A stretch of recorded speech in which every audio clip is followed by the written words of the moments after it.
সাদ্দাম, সাদ্দাম, জি জি খালুজান। এই কলমটা নিয়ে এত। জি জি আনতেছি।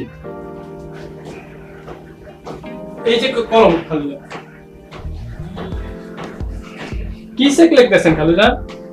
ছেলেদের টাকা লাগবে, সেই জন্য তাদের নামে চেক লিখছি। তারা তো সবাই প্রতিষ্ঠিত, তাহলে আপনার টাকা লাগবে কেন? তাদের একজনে নাকি গাড়ি কিনবে, সেই জন্য 15 লাখ টাকা লাগবে। আরেকজনে কন্টেনার আটকা পড়েছে, সেই কারণে নাকি 15 লাখ টাকা লাগবে। আরেকজনে ফ্ল্যাট উঠবে, সেই জন্য 15 লাখ টাকা লাগবে। আপনার 45 লাখ টাকা দিয়ে দিলে আপনি চলবেন কি করে?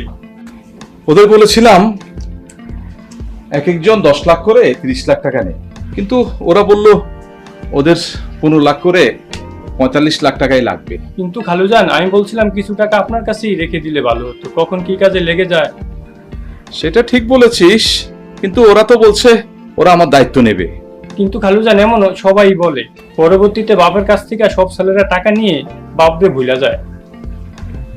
আমার ছেলেরা এই ধরনের কিছু করবে না, আশা রাখি। আমি কই কি খালুজান, আপনার কাছে কিছু টাকা রাখেন, কখন কার মন কি হয়ে যায়। ওসব নিয়ে তোকে চিন্তা করতে হবে না, আমার ছেলেরা ওই ধরনের কিছুই করবে না। না করলেই ভালো।